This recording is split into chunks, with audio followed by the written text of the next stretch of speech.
The Detroit Lions take on the Tampa Bay Buccaneers Monday night at 7 o'clock. We have the early of the two Monday night football games. The NFL has been doing that quite a lot lately, and the Detroit Lions will play a bit earlier. That's good news for me because the post-game show won't be as late as usual. But the Detroit Lions have bolstered that secondary, man. We are at the point where we are trying to patch in bodies. We are down almost our entire starting secondary. The only person that is hanging on by a thread, if you will, is Kirby Joseph. He did not practice today. He was off on the sidelines. He probably will play, but we are essentially wiped our entire starting secondary, which is insane. So the Detroit Lions have pretty much been active every single day since the loss to the Kansas City Chiefs, bringing in more bodies. Now, Terrion Arnold is going to probably be after the bye week, but the good news is Dan Campbell said that Aleem McNeil will be playing. Aleem's freaking playing, man. That's what he said. So I expect him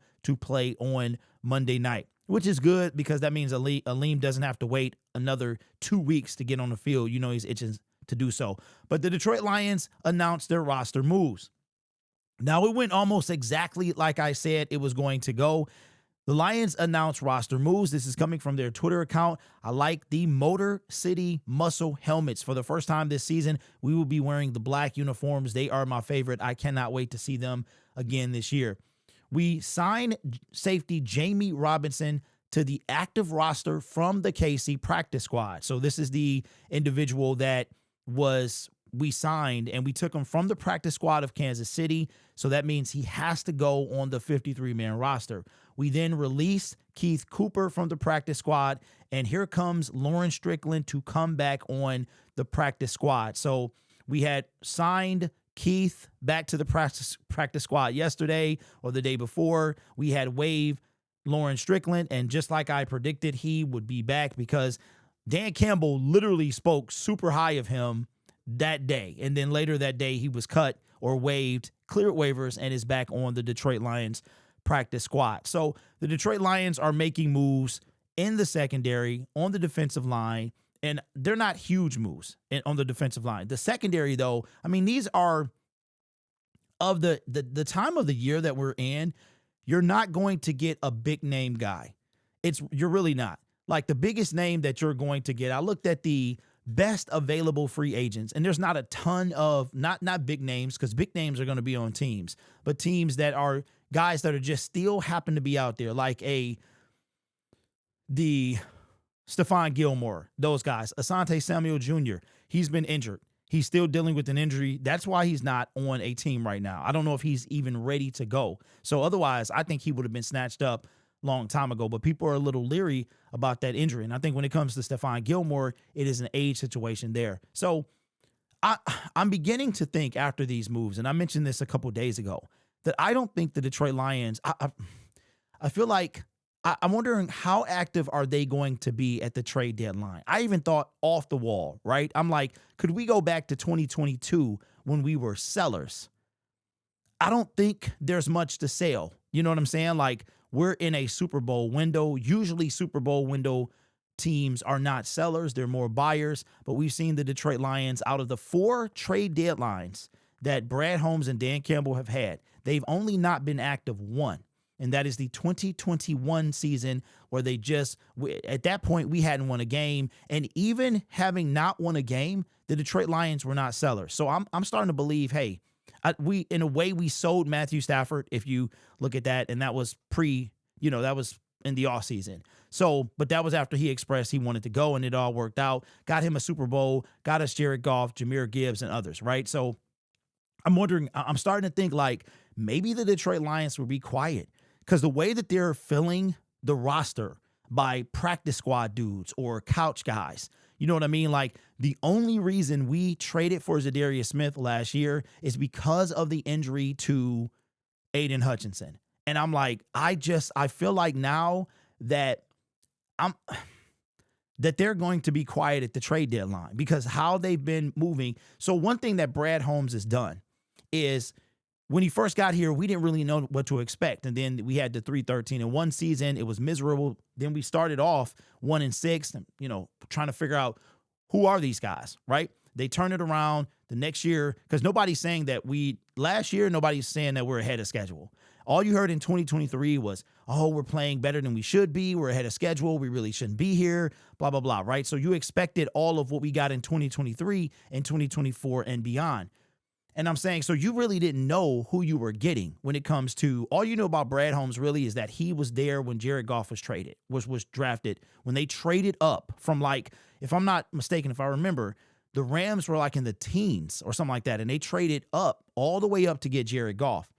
So there's no doubt that Brad Holmes facilitated, him and Dan Campbell were eager to, when they threw Jared Goff in that trade, it was like, oh, we'll take this, no doubt. But I'm starting to wonder, like, Brad Holmes, we didn't know what he was going to do. Will he, like, for the first couple of years, he didn't take a linebacker early. We took Malcolm Rodriguez. We took, Aiden Hutchinson fell into our lap. He was a no-brainer. But you take him away, we don't have any, like, first-round pass rushers outside of Aiden, right? So I'm wondering, okay, who is Brad Holmes? Is he willing to trade away a first-round pick? I thought for sure last year we were in our Super Bowl window where it's like, okay, you know what? If somebody's giving up a Max Crosby or a Myles Garrett, that we would be willing to trade away a first-round pick. We would be like the Rams or anybody else.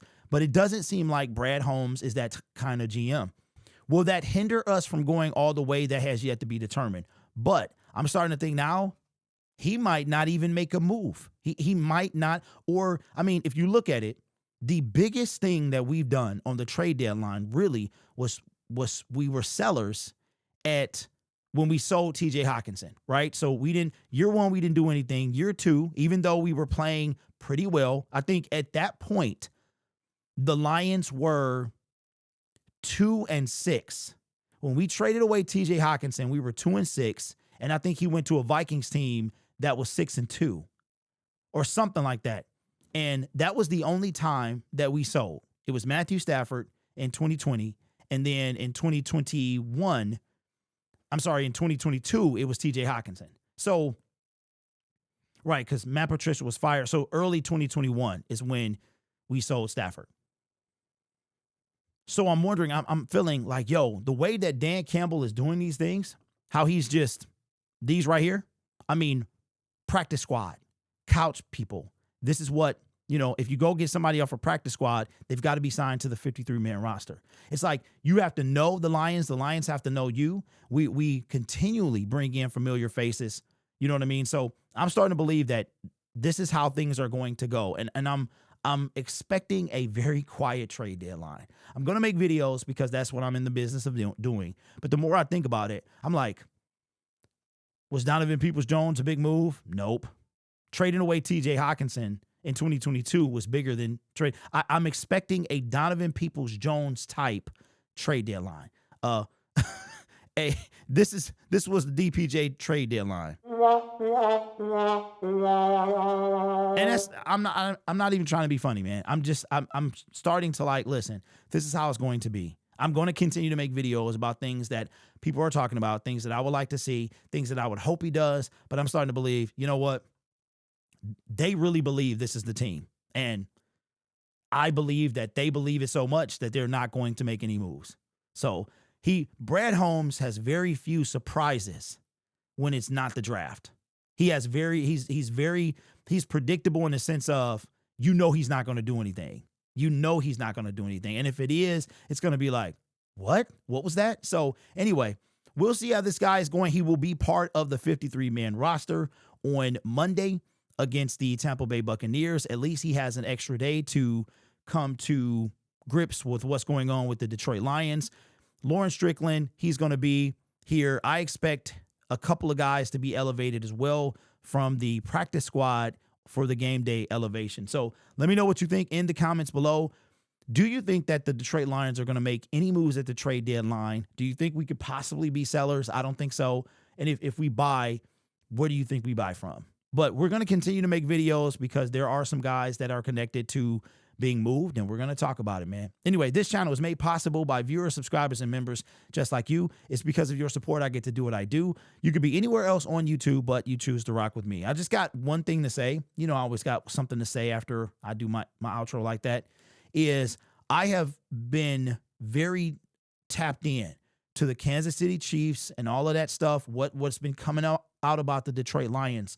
But just like Dan Campbell, I'm trying to move on. And I've seen the stuff come out about the refs, come out about the league and all that stuff. And as much as I want to go into it, it's Thursday. We got football tonight. Tomorrow is the injury. Like, we're here now. So I don't want to dwell on what was in this regard when it comes to the Kansas City Chiefs game, because we got another game. Now, if we didn't have another game, or if it was maybe like the Dallas Cowboy game, how it was late in the season, then maybe, you know what I'm saying, if it really was that. But we know what it was. It's been, and what this is going to do, because I'm watching this thing, man, and I'm seeing this is what people are interested in. But I'm like, yo, I don't want to go back too far in the past. I want to focus on the game that we got in front of us. And you know what's funny about this whole thing is a lot of folks in the comment section were, quote, okay if we lost this game. That you were okay. So technically, if you were one of the fans that was okay, that said we could afford to lose this game, then you shouldn't have anything to say. But that's neither here nor there. I've seen it, and people are still making videos about it, which is fine. That's their prerogative.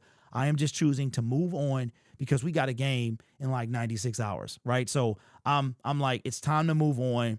We got a huge game in front of us, and this is big. The Kansas City Chiefs thing is big. It's not going to go away anytime soon. It's going to go into, just like I think the Dallas Cowboy game prompted some things when it was the offseason. I can't remember if you remember what somebody suggested that we do, that something happens, if I'm not mistaken, because of that game. Like, there was a league during the owners meeting, there was a rule or a suggested rule or proposal that they put in front of the owners. I think something else is going to come out of that. One thing I did say about Mike Florio is he was saying that they should be consistent. If they're going to involve New York, then involve New York all the time. So I'm not going to talk about it anymore, but I just wanted to say that. All right, you guys are awesome. Take care of yourself and each other. And as always, go Lions.